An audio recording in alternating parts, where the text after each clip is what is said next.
Okay, I want to talk more about my nephew case because the state of New Jersey is illegally incarcerating my mentally ill nephew because I filed a discrimination lawsuit against them. From the beginning, when you're a state employee, you have to let the courts know that you have a family member involved with the court. I let them know that I had a nephew who had a juvenile matter in 2016.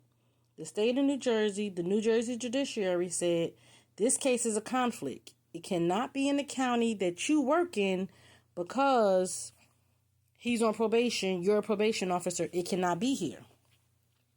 They said it was a conflict. They transferred it to Union County from Middlesex County.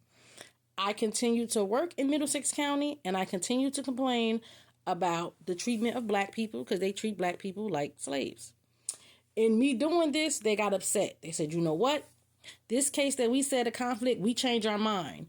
We're going to transfer this case back to Middlesex County.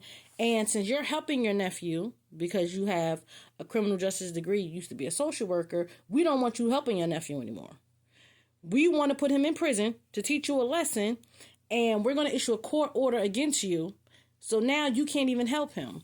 And right then and there, that was where it was no longer business. It was personal. And that's when I knew that they were trying to come after me and him because based on quote unquote their rules and their regulations, they're not supposed to do this. And they did it anyway. That taught me that the courts don't really care about rules and regulations and laws. They want you to follow them, but they don't follow them. So that's why I am where I am. I had a court order against me saying that I cannot talk about my nephew to anybody.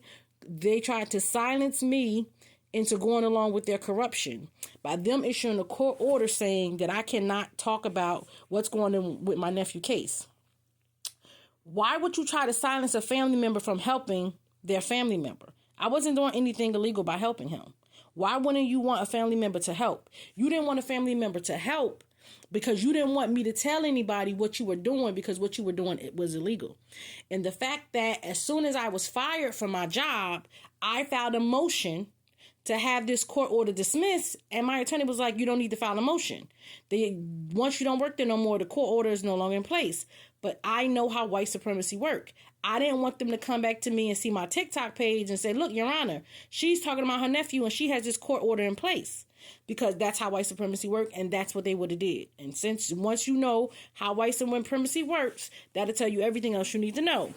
So once we went to court with that, even though the court order was no longer in place, I still filed that motion and still had that done. And the Middlesex County prosecutor filed a motion to still keep the court order in place, even though I no longer work there. Why would you want a court order in place against a regular civilian? Again, this is how corrupt they are. But because the judge had already said, the court order was void, it was void. But the fact that they're telling me, oh, it's confidential, it's confidential. The New Jersey Judiciary, the New Jersey courts are using this confidentiality clause or the word or to try to keep everything in this case quiet, and they don't want nobody to talk about it. And I refuse to be silenced about corruption against me. There's no way I'm going to be confidential or quiet about how you're treating me or what you're doing to my nephew. So get that out of here. But I want everybody to know that this is some of the things that's happening within the courts. People talk about, like I was just looking at something that's going on. People can pay for people to be sued, charges to be brought against people. The corruptions of the courts is not something that's new. We're starting to see it with what happened with the Supreme Court and them overturning Roe versus Wade or coming after affirmative action and things of that matter. But people really need to understand how the courts really are corrupt. My next book is going to talk about all of this because the fact that they think that they can illegally incarcerate my nephew, the fact that they have a videotape of this incident and they are not releasing the videotape to the side of his defense attorney. You're just not giving over evidence. Again, we know, oh, that's illegal. You can't do that. But it's the New Jersey Judiciary. It's the New Jersey courts. Who is going to hold them accountable? And that's why I currently have 2 lawsuits against them. One in federal court, one in state court. Let me tell you about that one. My attorney filed a motion to compel on the 2 weeks before she went on vacation, and the federal judge just pulled the motion. and said that she don't want a motion to compel on the record, and that she want my attorney to write a letter after my attorney done wrote a brief why she want a motion to compel. And they're saying, oh, well, we need to talk about this and have conversations. No conversations to be had. We know what they're doing. We know why they're doing it. Because you're black and you don't have any rights. They can treat you however they want to treat you because you're black.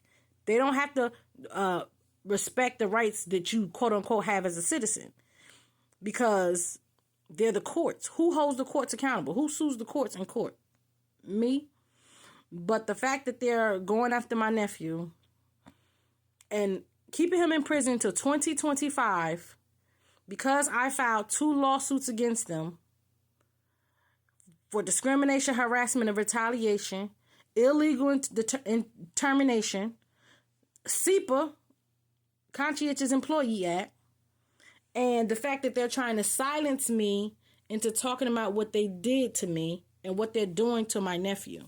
My nephew can't even call me. I got a call from the social worker at his prison that he's been trying to call his number, but the call won't go through. So she called to see if he had the right number. And of course he had the right number. My number's been the same for 16 years. But it's the fact that they are trying to stop him from accessing me because I'm advocating for him. So what I'm going to do in 2024, I used to do a lot of interviews on other people's podcasts, and I used to talk about what's going on with the case, and I used to interview with different people on different people's platforms and tell my story. I'm telling my story on my own platform. I'm doing my own videos, and we're going to talk about in detail what happened with my case and with my nephew's case. The person who conducted his evaluation and said he qualifies for not guilty by reason of insanity. So why was he even charged in the first place? These are the questions that the court is going to have to answer to the people. And again, they want to procrastinate with my case and not give over evidence and not do document production requests and not give us documents to prove our case. And then they want to hold up motions to compel because they don't want to be responsible for doing what they're supposed to be doing and following the law and the rules. All of that is going to be my full-time job to put on display what they're doing. Because if the state of New Jersey is going to act in a corrupt manner, and if they're going to break the laws and the rules and the regulations, I want everybody to know what they're doing. I don't want nobody to be quiet on it. We're not going to be quiet. We're not going to whisper. They standing 10 toes deep in their corruption and how they're treating my nephew's case and what they're doing in my 2 cases. So since they're doing those things, we're going to talk about those things. And I'm going to talk about it live and in living color. Trying to let my lungs heal up because RSV ain't no joke. But you know, they're standing 10 toes down in their corruption, and it hurts me. It's mentally draining, but I have to find the strength to talk about what's going on with these corrupt judges, these corrupt prosecutors, and the fact that they are actually demanding to me to be deposed and be interviewed by the New Jersey Judiciary for my case. At the same time, they're refusing to give over evidence and answer questions in my interrogatories and my production requests. It doesn't even make sense. What do you want to depose me for and ask me questions about when you're refusing to answer my questions and give over evidence? They just want to play games. They got the right one to play with. They want to play games with people. They thinking that, I guess, somebody's scared of them. I'm not scared of them and their corrupt tactics, and we're going to let everybody know.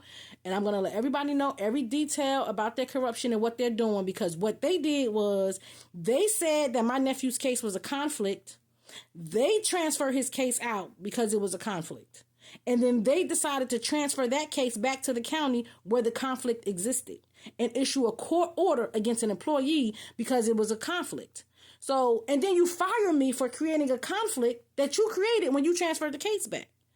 That's all of this case. We're going to talk about all of those details over and over again till we're blue in the face. And they're going to learn that they got to leave black people alone. The state of New Jersey is very, very corrupt, and I'm not going to be quiet about the corruption, especially when y'all making me pay taxes for this corruption.